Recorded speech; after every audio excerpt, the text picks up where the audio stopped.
Hello. Hi, Trisha. How are you? You calling in from I'm the fine. US? How are you, Vicky? How's things over there?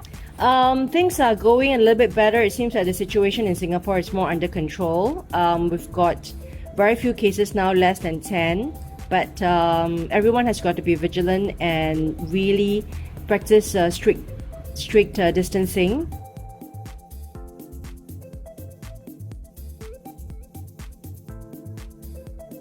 So, and even though I'm not into it for the money, my objectives are different. My objectives there, it's really for a lifetime of experience, a lifetime of real business experience, real investment experience. But then the benefits was the money, because since you already know it, you put in your money there, and I'm trying to invest more in land, and then next stage is in agriculture land.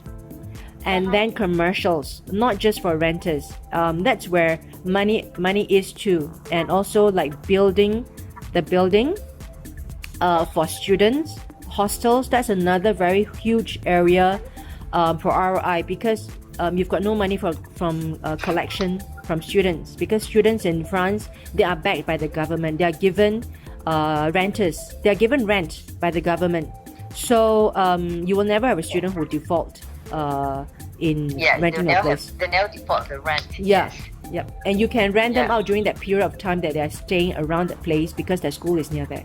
So there's a lot of different kinds of investments if you get out of Singapore. And I would always advise the people who are investing in, there are lots of agencies who are coming into Singapore. They say that, let's invest in London. The ROI is 6%, 9%, 10% for a lease of 40 years, etc. And the potential to offload it, etc. I don't advise. I don't advise that.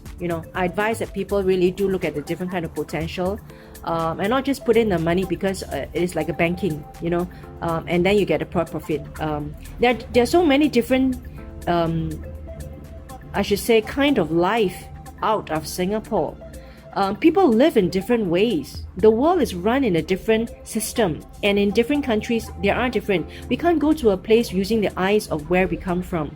It must be from the eyes of that place, and it takes time to switch to a new keyboard. It takes time to switch from a different handphone to a different handphone whereby you use, and a whole new world is out there. If people are just going there, like in Vietnam, to invest in ROI, or going to Myanmar to invest for the ROI, I say, hey, why are you just looking at the money? Why don't you invest in yourself?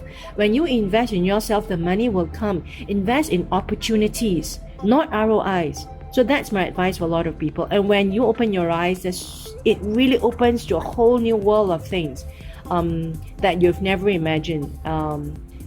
In a small little island in Singapore, the opportunities are out there, and even opportunities are out there in Malaysia, in Indonesia, etc.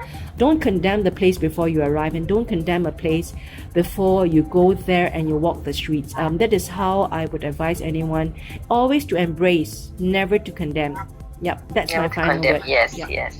Very well said, Vicky. It's really a pleasure interviewing you, and I learned a lot, and from all this information.